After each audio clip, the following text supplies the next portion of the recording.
अस्सलाम वालेकुम जी। होपफुली आप लोगों को मेरी आवाज़ आ रही होगी बिल्कुल ठीक, और ये वाली स्लाइड्स भी आपको नज़र आ रही होंगी। दोबारा स्लाइड्स में प्रेजेंट करने लगा हूँ।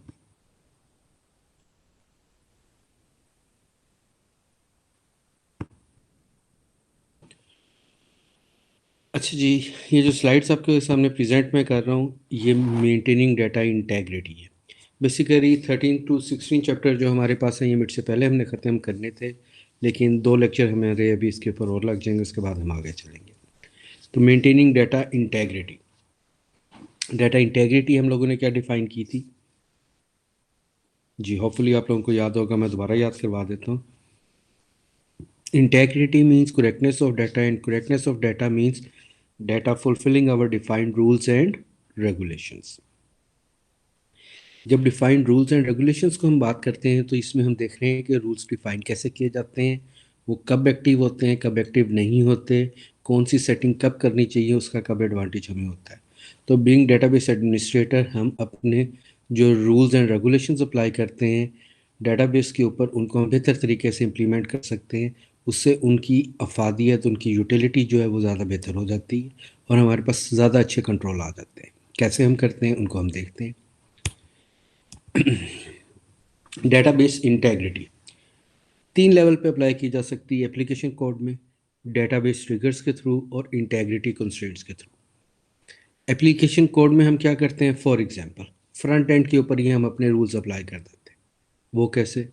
जैसे अगर मैं याहू के या जीमेल के पेज पे साइन अप के पेज के ऊपर जाता हूँ, तो कुछ फील्ड्स मैंडेटरी होती हैं।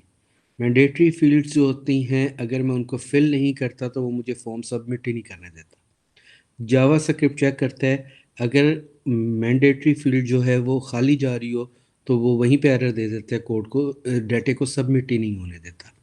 इसका मतलब है नोट नल वाला जो हमारे पास कॉन्स्ट्रेंट है, वो हमने किस लेवल के ऊपर ही अप्लाई कर दिया, फ्रंट एंड के ऊपर। डेटाबेस ट्रिगर्स, ये सारा कॉम्प्लेक्स कोड होता है हमारे पास। किस किस्म का कोड? फॉर एग्जांपल मैं कहता हूँ एम्प्लॉय के टेबल में से जब भी कोई रिकॉर्ड डिलीट होगा, तो उसको एम्प्लॉय के टेबल में से डिलीट कर देना है और ओल्ड एम्प्लॉयज़ के टेबल के अंदर इंसर्ट कर देना है। अब इसके लिए कोड लिखना पड़ेगा, जो क्या करेगा, हर डिलीटेड रिकॉर्ड को कैप्चर करेगा एम्प्लॉय के टेबल के, और उसको कहाँ इंसर्ट करवा देगा, ओल्ड एम्प्लॉयज़ के टेबल के अंदर। तो ये जो कोड होगा, इसको हम ट्रिगर बोलते हैं। ट्रिगर का मतलब क्या होता है? ट्रिगर से क्या याद आता है हमें? गन के ऊपर जो लगा हुआ ट्रिगर होता है। ट्रिगर होना, ऑटोमेटिक चल रन हो जाना, फायर हो जाना, इन सब का एक ही मतलब है। दोबारा रिपीट कर रहा हूँ, ट्रिगर होना, ऑटोमेटिकली एग्जीक्यूट होना, या फायर होना, इसका एक ही मतलब लिया जाता है। इन बातों का मतलब क्या है कि मैं अपने कोड को किसी इवेंट के अगेंस्ट सेट कर दूंगा। किस किस्म के इवेंट के अगेंस्ट सेट करूंगा? मैं कहूँगा कि जब भी एम्प्लॉय के टेबल में डिलीट का इवेंट अकर होगा, तो ये वाला कोड ऑटोमेटिकली रन हो जाएगा, और वो डिलीटेड रिकॉर्ड को उठाएगा और ओल्ड एम्प्लॉय के टेबल में डाल देगा।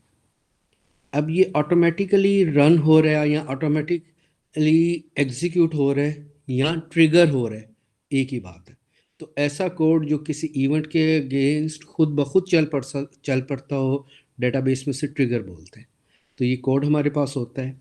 हमारे पास जो पहली बुक है, जो हमने पिछले कोर्स के अंदर आपने पढ़ी होगी, PL सीक्वल की, उसमें फर्स्ट 6 चैप्टर हम फर्स्ट कोर्स के अंदर करवाते हैं SQL के, जिसके अंदर हम क्या उन्हें बताते हैं कि क्यूरीज कैसे लिखनी है। वो जो एसक्यूएल वाला पोर्शन है वो जेनेरिक है, वो तमाम डेटाबेसेस के लिए सेम सिंटैक्स है। लेकिन PL प्रोग्रामिंग लैंग्वेज, ये प्रोग्रामिंग लैंग्वेज वाला पार्ट जो ओरेकल का सिंटैक्स है, वो सिर्फ ओरेकल में चलेगा। जो माइक्रोसॉफ्ट है वो माइक्रोसॉफ्ट में चलेगा। जो DB2 वालों का है वो DB2 वालों में चला जाएगा। तो डेटाबेस ट्रिगर्स जो हैं वो मोस्टली PL में, अगर ओरेकल हम इस्तेमाल कर रहे हैं तो उसमें PL वाला पोर्शन भी शामिल होगा। उसकी सिंटैक्स की मदद से हम ट्रिगर्स लिख सकते हैं। तो बेसिकली ट्रिगर्स एक ऐसा प्रोग्राम है जो डेटाबेस में किसी स्पेसिफिक इवेंट के अगेंस्ट ऑटोमेटिकली एग्जीक्यूट होता है। हम इसके थ्रू भी अपने रूल्स अप्लाई कर सकते हैं डेटाबेस के ऊपर। जनरली ज़्यादा कॉम्प्लेक्स रूल्स के लिए हम इनको इस्तेमाल करते हैं। Integrity constraint, 5 major integrity constraints हैं जो हर डेटाबेस में हर वक्त अवेलेबल होते हैं, जो हमें खुद नहीं लिखने पड़ते, हम रन टाइम के ऊपर उन्हें अप्लाई कर सकते हैं। उनको हम देख लें कौन कौन से हैं वो। ये 5 हमारे पास वो आगे हैं जिसमें से हम किस किस को बोलते हैं, नॉट नल। ऑब्वियसली जिस एट्रीब्यूट को मैं नॉट नल कह दूंगा अब उसे खाली नहीं छोड़ा जा सकता, उसमें नल वैल्यू का आना मुमकिन नहीं है। यूनिक, यूनिक जिस एट्रीब्यूट को करूंगा उसमें रिपीटिंग वैल्यूज नहीं आ सकती। प्राइमरी की, प्राइमरी की में एक तो यूनिक वैल्यूज होंगी, नॉट नल भी नहीं आ सकेगा, और अगर उसकी फॉरेन की कहीं इस्तेमाल होगी है तो फिर उसकी वैल्यू को पेरेंट टेबल में से डिलीट भी नहीं किया जा सकता। फॉरेन की, फॉरेन की का जो अभी आपके पास आएगा, जिस टेबल की फॉरेन की, जिस टेबल की प्राइमरी की से फॉरेन की बनाई जा रही है सिर्फ उसी की वैल्यूज इसमें आ सकती हैं। जो वैल्यू प्राइमरी की में मौजूद नहीं होगी वो फॉरेन की में भी नहीं आ सकती। Check, a specific condition that each row of the table must satisfy. For example, मैं कहता हूँ सैलरी 50,000 से 1 लाख के दरमियान होगी, तो सैलरी अब इस रेंज से बाहर नहीं जा सकती, तो ये चेक के कॉन्स्टेंट से होगा। तो कितने कॉन्स्टेंट है हमारे पास, 5, नॉट नल, यूनिक, प्राइमरी की, फॉरेन की, चेक। ये तो हमें डेटाबेस, हर एक डेटाबेस के अंदर अवेलेबल होते हैं। इसके अलावा अगर कोई हमें रिक्वायर्ड हो तो उसके लिए हमें ट्रिगर लिखने पड़ते हैं, और वो ट्रिगर लिख के हम किसी इवेंट के अगेंस्ट सेट कर देते हैं, फिर वो ऑटोमेटिकली फायर होते हैं। अच्छा जी, अब आगे हम इन्हीं कंस्ट्रेंट पे मजीद बात करते हैं। जब भी मैं कोई कंस्ट्रेंट लगाऊंगा तो उसको इनेबल या डिसेबल किया, इनेबल या वैलिडेट किया जा सकता है। तो इनेबल डिसेबल दो पॉसिबिलिटीज हैं, वैलिडेट नो वैलिडेट दो पॉसिबिलिटीज हैं, तो टोटल 4 कम्बिनेशन इनके बनते हैं। अब सुने ज़रा गौर से, क्या है डिसेबल का मतलब है, नए आने वाले डाटे के ऊपर ये वाला कंस्ट्रेंट या ये वाली कंडीशन अप्लाई नहीं होगी। इनेबल का मतलब है कि नए आने वाले डाटे के ऊपर ये वाला कंस्ट्रेंट या कंडीशन इंप्लीमेंट होगी। वैलिडेट का क्या मतलब है, एग्जिस्टिंग डाटा इस कंडीशन को फुलफिल करेगा। नो वैलिडेट का मतलब है एग्जिस्टिंग डाटा इसको फुलफिल नहीं करेगा। सो अब 4 कम्बिनेशन इसके बन जाते हैं, डिसेबल, नो वैलिडेट। डिसेबल का मतलब है नए आने वाले डाटे पे चेक नहीं किया जाएगा। नो वैलिडेट का मतलब है एग्जिस्टिंग पे भी चेक नहीं किया जाएगा। इसका मतलब है ना आने वाले डाटे पे ये कंडीशन फुलफिल हो रही है, ना एग्जिस्टिंग डाटे के ऊपर कंस्ट्रेंट मौजूद तो है, एक्टिव नहीं। फिर आ गया डिसेबल वैलिडेट। डिसेबल वैलिडेट में वो कहता है कि एग्जिस्टिंग डाटा बिल्कुल ठीक होना चाहिए, नए आने वाले डाटे को चेक नहीं किया जाएगा। ये प्रैक्टिकल कम्बिनेशन नहीं है, इस केस में इंसर्ट की ऑप्शन हम अलाउ नहीं करते। क्यों अलाउ नहीं करते उस पर हम आगे जाके बात करेंगे। इनेबल, नो वैलिडेट, एग्जिस्टिंग डाटे को चेक नहीं करना, नए आने वाले रिकॉर्ड्स को हम क्या करेंगे, चेक करेंगे।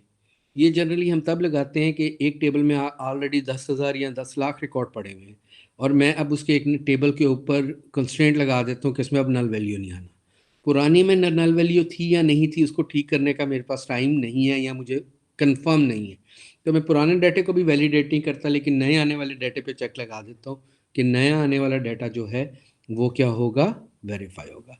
तो इनेबल नो वैलिडेट में एग्जिस्टिंग डाटे को वेरीफाई नहीं करना, वैलिडेट नहीं करना, लेकिन नए आने वाले को चेक करके फिर इंसर्ट करवाना। Enable validate ideal condition, existing data भी बिल्कुल ठीक है और नया आने वाला डाटा भी क्या है, बिल्कुल ठीक होना चाहिए।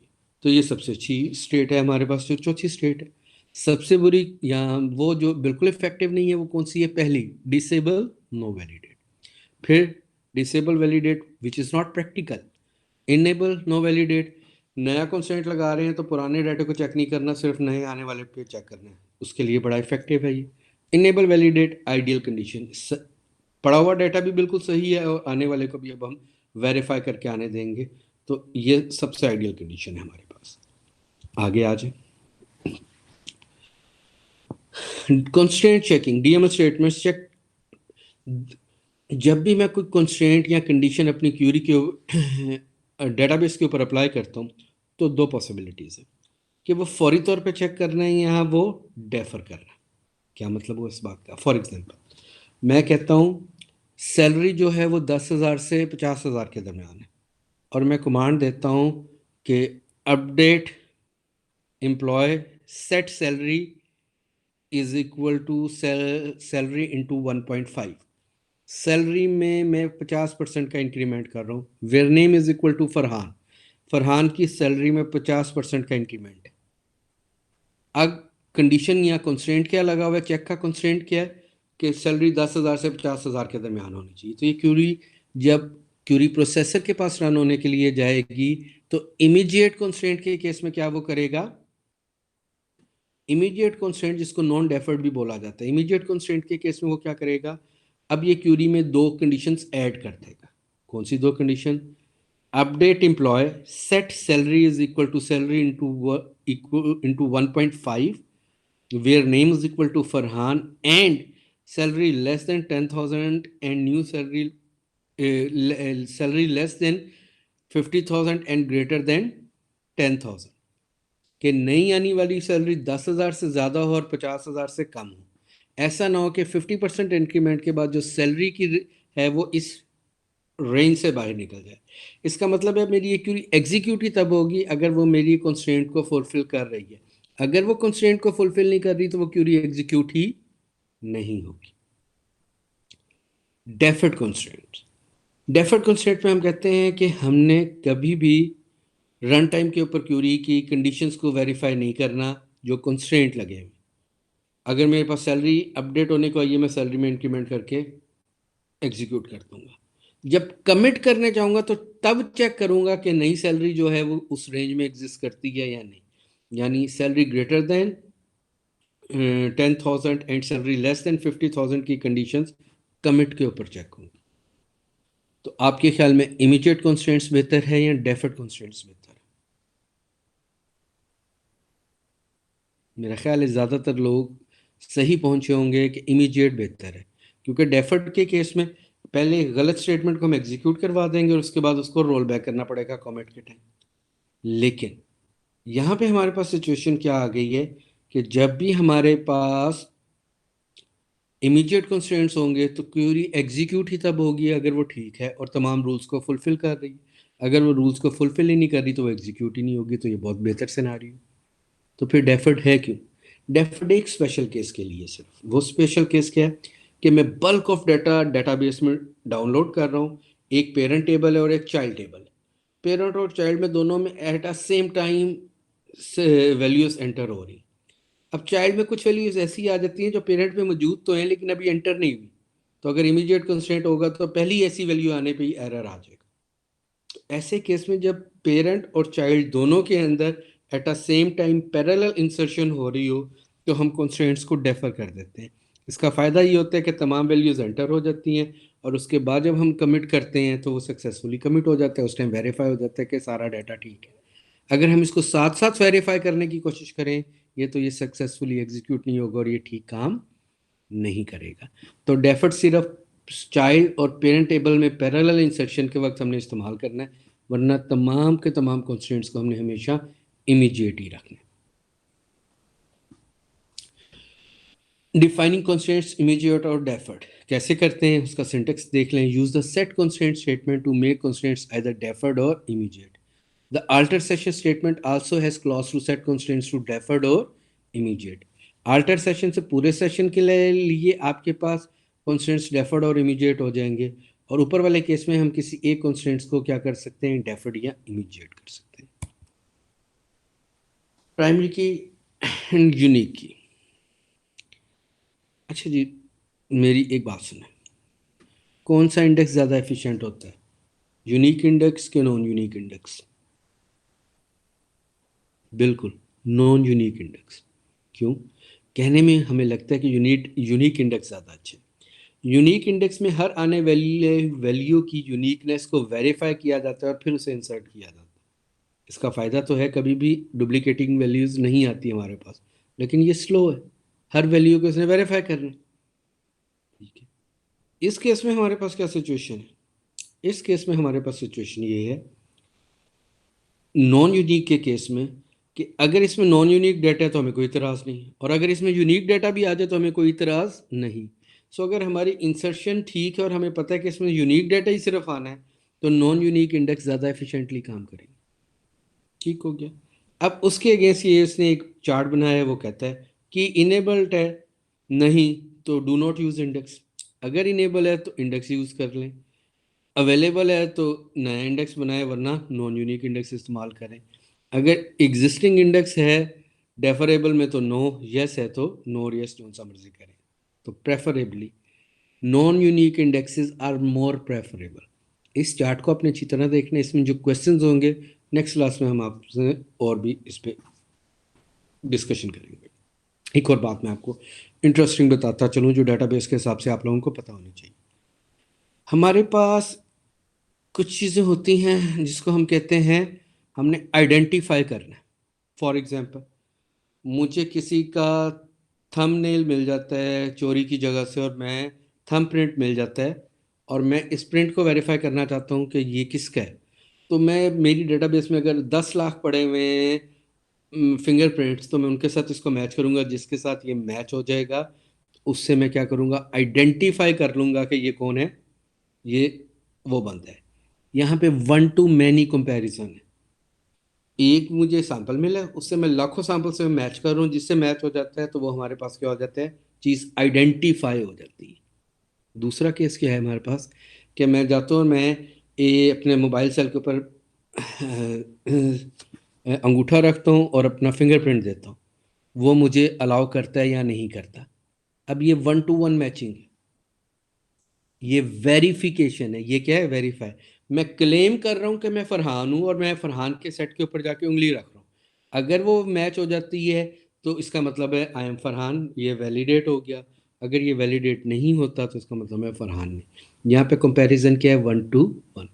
तो वैलिडेशन या वेरीफाइंग के लिए जो कंपैरिजन होता है वो वन टू वन कंपैरिजन होता है, और आइडेंटिफाई करने के लिए जो कंपैरिजन होता है वो वन टू मैनी होता है। इसका क्या फ़ायदा नुकसान है हम आगे जाके देखेंगे। टेक्निकली ये बात आप लोगों को पता होनी चाहिए कि ये होता किस तरह। Desired actions, drop parent table, cascade constraint. वो कहते हैं डिजायर्ड एक्शन, पेरेंट टेबल को ड्रॉप करना है तो कैस्केड कंस्ट्रेंट लगाना पड़ेगा ताकि चाइल्ड में से भी वो वैल्यूज डिलीट हो जाए। ट्रंकेट पेरेंट टेबल, डिसेबल और ड्रॉप फॉरेन की। Drop table space containing parent table तो हमें कैस्केड कंस्ट्रेंट इस्तेमाल करना है।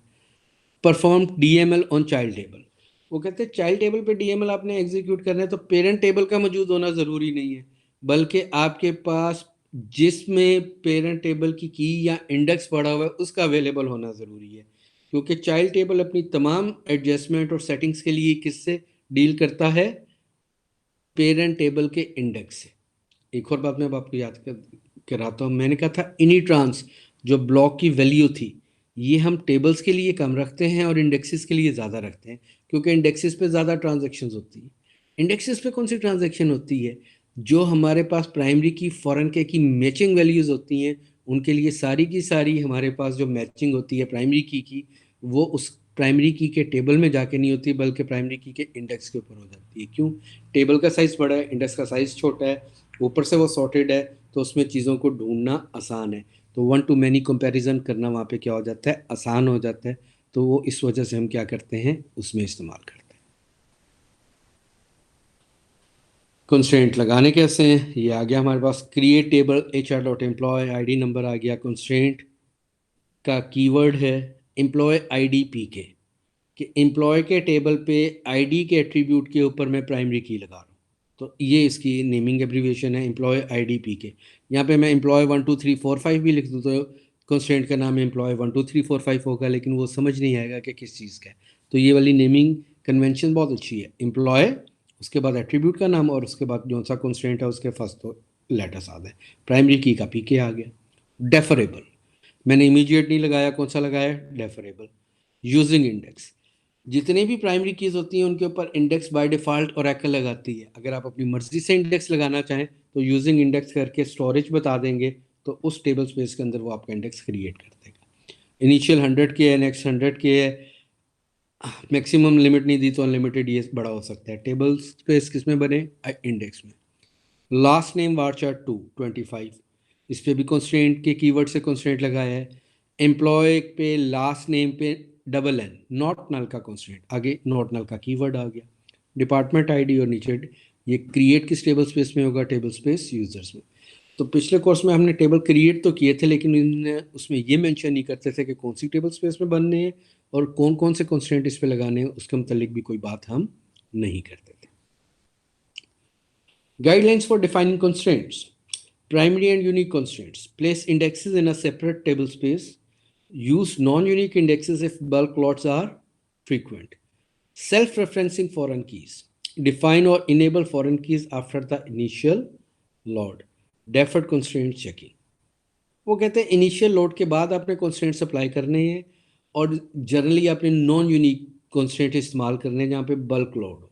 इसका फ़ायदा क्योंकि हमने बताया कि नॉन यूनिक इंडेक्सेस क्या होते हैं, एफिशिएंट होते हैं। करना कैसे है, सिंटेक्स देख लें। इनेबल नो वैलिडेट, तो क्या होता है जी, इनेबल नो वैलिडेट की स्टेट में क्या होगा कंस्ट्रेंट की हालत? एग्जैक्टली ये नए कंस्ट्रेंट्स पे लगाया जाएगा कि एग्जिस्टिंग डाटा को चेक नहीं करना लेकिन आने वाले डाटा को वेरीफाई करना है आपने। तो no locks on table, existing data को जब चेक ही नहीं करना तो उसके ऊपर किसी भी किस्म का लॉक लगाने की भी ज़रूरत नहीं।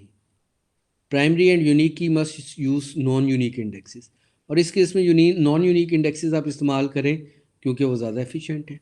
Alter table H R dot departments, enable no validate constraint, और आगे कंस्ट्रेंट का नाम आ गया।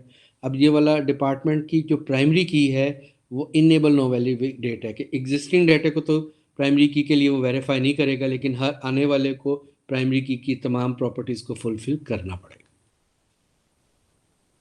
इनेबल वैलिडेट, आइडियल सिचुएशन, आने वाले डाटा को भी चेक करना है और एग्जिस्टिंग डाटा को भी वेरीफाई करना है। लॉक्स द टेबल, ऑब्वियसली जब एग्जिस्टिंग डाटा वेरीफाई होना है तो उसे लॉक करना पड़ेगा।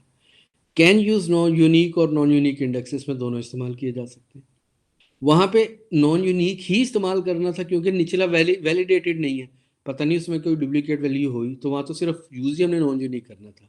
यहाँ यूनिक भी कर सकते हैं और नॉन यूनिक भी। बेहतर कौन सा है? Non unique. क्यों? वो ज़्यादा एफिशिएंट है। क्यों एफिशिएंट है?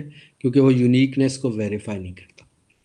Needs valid table data, needs valid table data, लेकिन ये वाली कमांड सिर्फ तब एग्जीक्यूट होगी अगर एग्जिस्टिंग डाटा भी ठीक है। अगर उसमें कोई प्रॉब्लम है तो ये कमांड एग्जीक्यूट नहीं हो। अगर ये कमांड एग्जीक्यूट नहीं होती, alter table H R dot employees enable validate constraints employ department foreign key, तो फिर हमें इसको क्या करना है? ठीक करना है। Using the exception table, create the exception table by running the util except one dot sql script. ये एक टेबल क्रिएट कर देगा। ये स्क्रिप्ट जब मैं रन करूंगा @ साइन के साथ किसी भी स्क्रिप्ट को रन किया जा सकता है। Execute the alter table statement with the exception option. Alter table किस टेबल है उसका नाम आ जाएगा, इसके नीचे इसका सिंटेक्स मजीद डिटेल में भी अवेलेबल है, वो देखें। एक्सेप्शन की ऑप्शन में आ जाएगा। यूज सब क्यूरी ऑन एक्सेप्शंस, तो जो एक्सेप्शंस में वो डाटा आ जाएगा हमारे पास टेबल का जो हमारी रिक्वायरमेंट को या वैलिडेशन को फुलफिल नहीं होने दे रहा। आप सब क्यूरी करके एक्सेप्शन से वो डाटा उठा लें। रेक्टिफाई द एरर, कैसे रेक्टिफाई होंगे? या उस डाटे को डिलीट कर दें या उसकी वैल्यूज़ को अकॉर्डिंगली अपडेट कर दें कि वो वैलिडेट हो जाए। दोनों केसेस में आपका टेबल ठीक हो जाएगा। उसके बाद दोबारा ये लास्ट वाली कमांड को फिर रन करना है, alter table H R dot employees. तो अगर डाटा वैलिडेटेड नहीं है तो फिर ये 3 स्टेप्स भी परफॉर्म करने पड़ेंगे और फिर दोबारा इसको एग्जीक्यूट करना पड़ेगा आपको। कंस्ट्रेंट्स की इंफॉर्मेशन इन 2 जगहों से आपको मिल जाएगी। ये 2 व्यूज़ हैं, आपको इन व्यूज़ को देख लीजिएगा और इसमें आपको डिटेल मिल जाएगी। ये हमारे पास पहला लेक्चर था, पहला टॉपिक था। अब हमने जाना है दूसरे टॉपिक की तरफ। दूसरा टॉपिक जो हमारे पास आ जाता है आज का,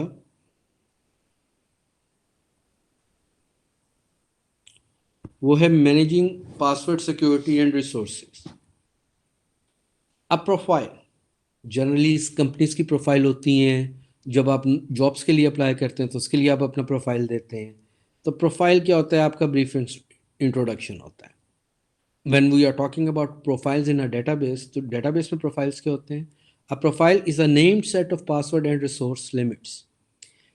कि पासवर्ड हमारे पास कौन कौन सी डिटेल्स के साथ अप्लाई होगा, और रिसोर्स लिमिट्स, रिसोर्सेज में हार्ड डिस्क और प्रोसेसर के रिसोर्सेज की हम बात कर रहे हैं।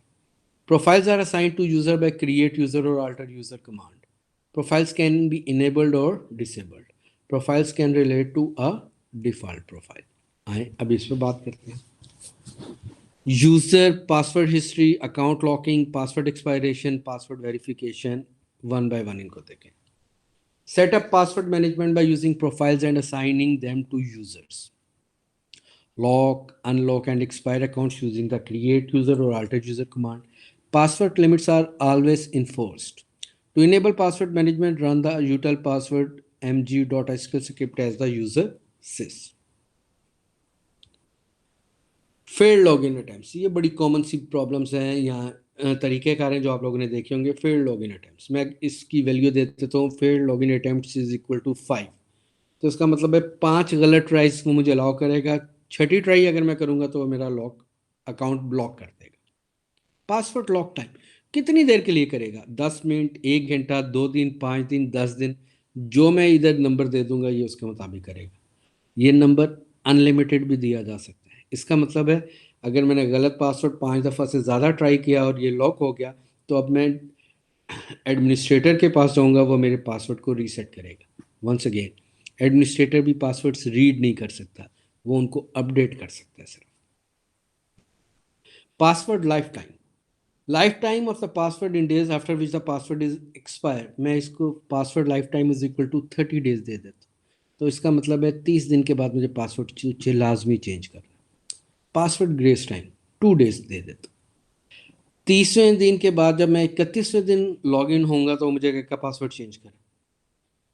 अगर मैं पासवर्ड चेंज नहीं करता तो वो अगले 2 दिन तक मुझे कहता रहेगा कि पासवर्ड चेंज कर लो। अगर मैं 31वें और 32वें दिन में पासवर्ड चेंज नहीं करता तो 33वें दिन मेरा अकाउंट ब्लॉक हो जाएगा। कितनी देर के लिए ब्लॉक रहेगा? वो जो पीछे टाइम सेट कर रहे हैं उसके मुताबिक।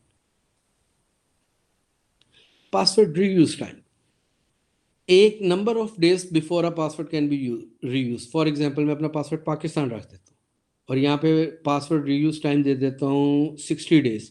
तो अब अगले 2 महीने तक दोबारा अगर मैं पासवर्ड चेंज करूँगा तो क्या नहीं रख सकता? पाकिस्तान एज पासवर्ड इस्तेमाल नहीं कर सकता, कोई और स्ट्रिंग एज पासवर्ड देना पड़ेगा। Password reuse max is equal to 2। तो इसका मतलब है कि मैं जो भी पासवर्ड रखूँगा वो 2 दफ़ा से ज़्यादा नहीं रख सकता। एक दफ़ा मैंने वो रख लिया, दोबारा कभी चेंज करके वो रखा, ठीक है, तीसरी दफ़ा मुझे वो करना अलाउ नहीं है। और इसमें कंटिन्यूस नहीं है कि मैं पहली दफ़ा रखूं और फिर दूसरी दफ़ा कोई और रखूं, तीसरी दफ़ा रखूंगा पहले वाला तो वो 2 काउंट हो जाएंगे। Password verify function, password verify function ये हमें बताता है कि आपने जब भी पासवर्ड रखना है तो उसकी स्ट्रेंथ होनी चाहिए। जैसे कि हम आजकल किसी भी ईमेल पे जाते हैं, पासवर्ड रखते हैं तो वो बताता है कि ये इजी है, हार्ड है, या कौन से लेवल की कॉम्प्लेक्सिटी है। क्यों? जितनी नंबर ऑफ पॉसिबिलिटीज बढ़ती जाएंगी तो आपका पासवर्ड उतना ही अनब्रेकेबल हो जाएगा। पासवर्ड्स फिल्मों में तोड़ते हैं कि ठीक तरह से रखा जाए, तो कभी टूटना इसका इतना आसान नहीं होता क्योंकि नंबर ऑफ कॉम्बिनेशंस बहुत ज़्यादा बन जाते हैं इसके। इस पर भी कभी हम बात करेंगे डिटेल से। हम खुद भी फंक्शन बना के दे सकते हैं कि एटलीस्ट एक नंबर होगा, एक करेक्टर होगा, एक स्पेशल करेक्टर होगा, एक कैपिटल होगा, एक स्मॉल में होगा। ऐसा कोई भी कंडीशंस का हम अपना फंक्शन बना सकते हैं और ओरेकल का बिल्ट इन फंक्शन भी अवेलेबल है। कुछ उसने रिकमेंडेशंस दे दी हैं मुश्किल पासवर्ड बनाने के लिए। Minimum length is 4 character. Password should not be equal to user name. Password should have at least one alphabetic, one numeric and one special character. Password should differ from the previous password by at least 3 letters. तो अगर हम इन instructions को follow करें तो passwords हमारे safe होंगे। ये वो जो पीछे ऑप्शंस दिए हैं, क्रिएट प्रोफाइल ग्रेस 5 के नाम से एक प्रोफाइल बनाई है, उसकी लिमिट्स अप्लाई की है, लिमिट का कीवर्ड और लिमिट नीचे हमने मेंशन कर दी है। जो हमने पीछे ऑप्शंस देखे थे यहाँ पे उसने वो मेंशन कर दी। User alter profile to change password limits, password limits alter की कमांड से चेंज भी की जा सकती है। Drop the file using the drop profile, हम प्रोफाइल को ड्रॉप कर सकते हैं लेकिन डिफ़ॉल्ट प्रोफाइल ड्रॉप नहीं हो सकता। अगर मैं किसी यूज़र को कोई प्रोफाइल नहीं देता तो उससे कौन सी साइन हो जाएगी? Default. Cascade revokes the profile from user to whom assign, drop profile developer prof, drop profile developer prof cascade.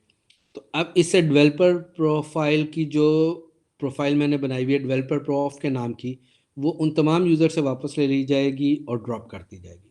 जिनसे ये प्रोफाइल वापस ली जाएगी उनको कौन सी मिल जाएगी? उनको डिफ़ॉल्ट मिल जाएगी। सो अगर ये प्रोफाइल किसी को साइन नहीं तो ड्रॉप प्रोफाइल की कमांड से ड्रॉप हो जाएगा। अगर ये आगे यूज़र्स को साइन है तो फिर कैस्केड लगाना पड़ेगा। कैस्केड लगाने से ये उनसे वापस लेके फिर ड्रॉप हो जाएगी और उनको कौन सी मिल जाएगी? Default.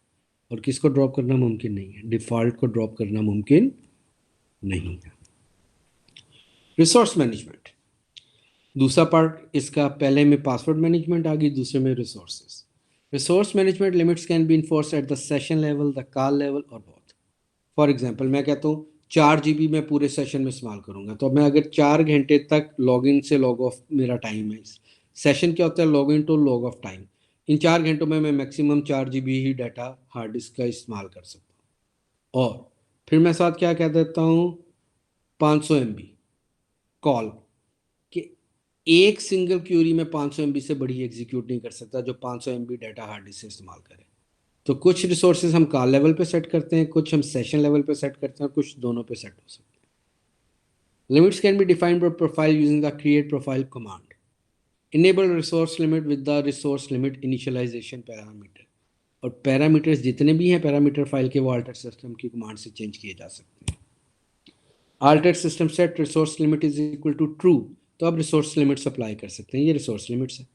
CPU per session, total CPU measured in hundreds of second, क्योंकि प्रोसेसर का टाइम बहुत कीमती होता है और हंड्रेड्स ऑफ सेकंड्स भी बहुत होते हैं, तो उसमें उसका नंबर हम देते हैं। सीपीयू पर सेशन, एक सेशन में एक यूज़र कितना इस्तेमाल कर सकता है।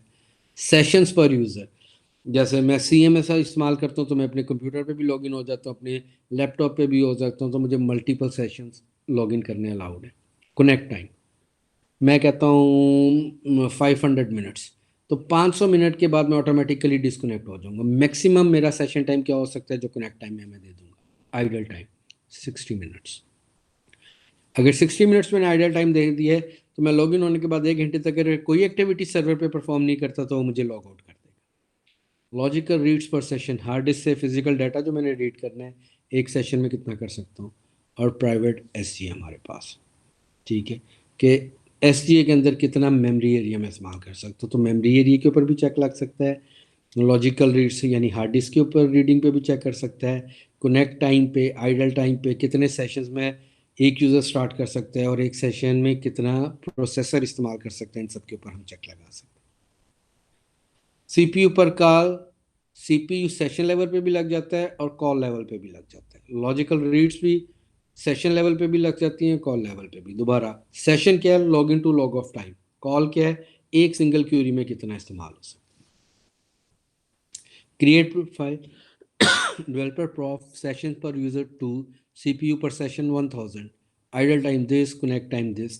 तो इस प्रोफाइल में ये लिमिट्स मैंने अप्लाई कर दी। Managing resource using the database resource manager, ये एक यूटिलिटी है, इसकी मदद से वो हमें प्लान बना देता है और हमें आसानी से वो एक इंटरफेस प्रोवाइड कर देता है जिसकी मदद से हम क्या कर देते हैं, अपने रिसोर्सेज को खुद मैनेज कर सकते हैं। कमांड लाइन प्रो जो हमने पहले पढ़ा है वो ज़्यादा बेहतर है और वो हर जगह इम्प्लीमेंट होता है। रिसोर्स मैनेजर हर जगह अवेलेबल हमें नहीं होता। ठीक हो गया। रिसोर्स प्लान डायरेक्टिव्स क्या हैं, पीछे ये 3 स्लाइड्स जो हैं ये आप लोगों ने खुद पढ़नी है, इसमें कोई समझाने वाली बात नहीं, कोई बात नहीं आएगी। तो इंशाल्लाह जो हमारा मंडे की क्लास होगी उसके अंदर हम इसके ऊपर डिस्कशन करेंगे और हमारा प्री मेड वाला जो कोर्स है हम मंडे को वो भी ख़त्म कर लेंगे। और नेक्स्ट वीक की जो सेकंड क्लास होगी उसके अंदर हम इन 4 से 5 चैप्टर्स का एक छोटा सा क्विज़ करेंगे। Thank you.